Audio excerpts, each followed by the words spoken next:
అంటే 10th ఫిబ్రవరి 2024 నాడు కాంగ్రెస్ ప్రభుత్వం హయాంలోనే ఇచ్చినటువంటి జీవో నెంబర్ 3 ప్రకారం మహిళలకి 33.33% రిజర్వేషన్ కేటాయించితే 783 పోస్టులలో రావాల్సిన పోస్టులు మహిళలకి 259. కానీ మహిళా రిజర్వేషన్ ఏ విధంగా అమలు చేసిల్లు అని మీ ప్రతి ఒక్కరికి కూడా తెలియాలి. 259 పోస్టులలో సెలెక్టెడ్ లిస్ట్ విడుదల చేసిన తర్వాత కేవలం 168 పోస్టులు మాత్రమే మహిళలకి ఇవ్వడం జరిగింది. అంటే ఇక్కడ దగ్గర మనకి 90 మంది మహిళలకి ఇంకా దక్కాల్సినటువంటి రిజర్వేషన్, మహిళా రిజర్వేషన్ ద్వారా జరగాల్సినటువంటి న్యాయం వాళ్ళకి జరగలేదు. మరి ఏం జరిగింది అని చెప్పేసి మొత్తం ఆరాధిస్తే మనకి బీఆర్ఎస్ హయాంలో ఈ విధంగా ప్రతి ఒక్క పోస్ట్కి OC, EWS, BCA, BCDE, SC, ST, sports ఈ అన్ని కోటాలలో, పిహెచ్ కోటా, ఈ అన్ని కోటాస్లలో ఓసీలకి జనరల్, ఉమెన్ అని చెప్పి ఒక ఎన్ని పోస్టులు అయితే ఉన్నాయో అవి జనరల్, ఉమెన్కి సరిపడా ఇవ్వడం జరిగింది. కానీ మన కాంగ్రెస్ హయాంలో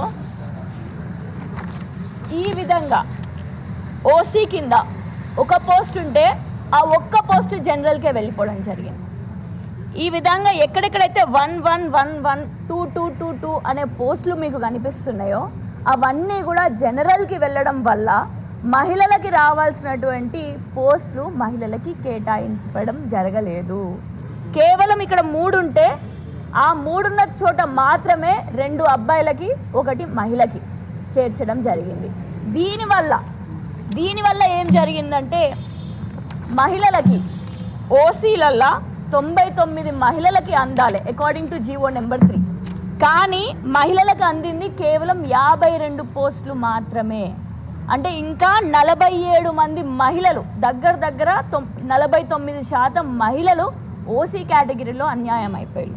అదేవిధంగా మనం ఈడబ్ల్యూఎస్లో తీసుకుంటే 20 మందికి పోస్టులు, 20 మంది మహిళలకి పోస్టులు రావాల్సింది ఉండే, కానీ ఒక్క మహిళకి కూడా ఈడబ్ల్యూఎస్ కేటగిరీ కోటా నుంచి ఫుల్ఫిల్ అవ్వలేదు. అదేవిధంగా ఎస్సీ, ఎస్టీలలో కూడా ఇంకా 21 మందికి, ఇంకా 8 మందికి ఎస్టీ కేటగిరీలో, స్పోర్ట్స్లో ఇంకా 2కి, పిహెచ్లో ఇంకా 11 మందికి, ఈ విధంగా ఇంతమందికి మహిళలకి రావాల్సింది ఉంది.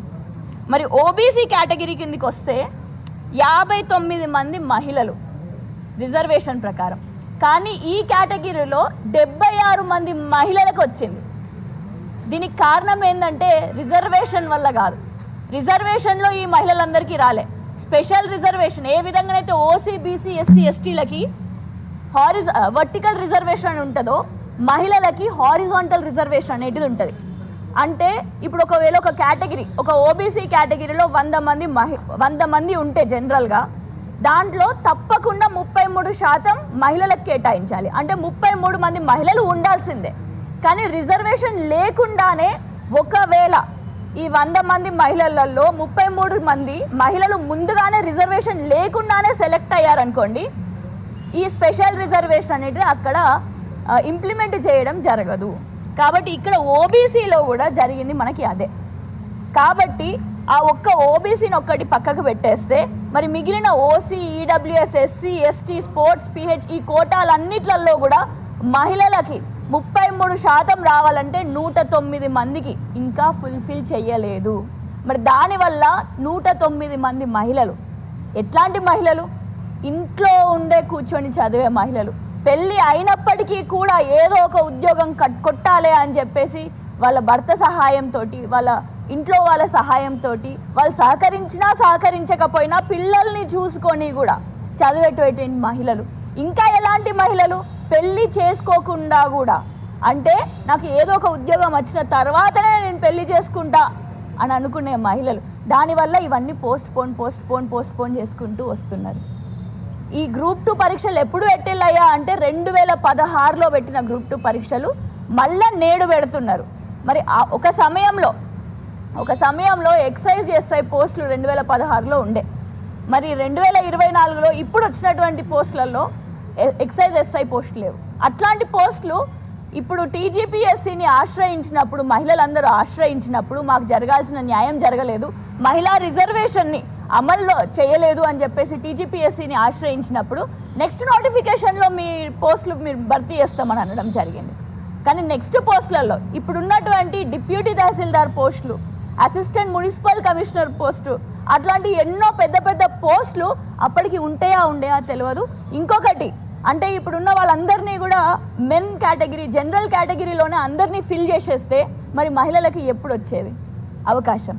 మరి ఎంతోమంది మహిళలు ఇంట్లో రూపాయి అడగడానికి కూడా భయపడే మహిళలు నేడు 109 మంది మహిళలు, అలాంటి మహిళలు ఇంటికే పరిమితం అయిపోతున్నారు. మరి ఈ కాంగ్రెస్ ప్రభుత్వాన్ని వాళ్ళందరూ కూడా ఏమి ఉచిత బస్సు ఇవ్వండి అని చెప్పేసి వాళ్ళు ఎవరు కోరలేదు. వాళ్ళు ఏమి మాకు తులం బంగారం ఎందుకు ఇస్తలేరు మహాలక్ష్మి పథకం కింద అని అంటలేరు.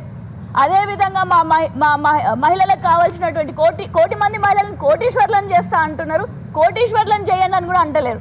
కేవలం వాళ్ళకి న్యాయబద్ధంగా రావాల్సినటువంటి గ్రూప్ 2 రిజల్ట్స్లలో వాళ్ళకి న్యాయబద్ధంగా చట్టబద్ధంగా కల్పించినటువంటి రిజర్వేషన్ ప్రకారం వాళ్ళకి సీట్ ఇవ్వమని చెప్పి, ఉద్యోగం ఇవ్వాలి అని చెప్పేసి కోరుకుంటున్నారు. ఏ యువకులు కూడా, ఏ యువ నాయకులు కూడా, ఏ యువ మహిళలు కూడా వాళ్ళకి విద్యా భరోసా కార్డు గురించి అడుగుతారు లేరు.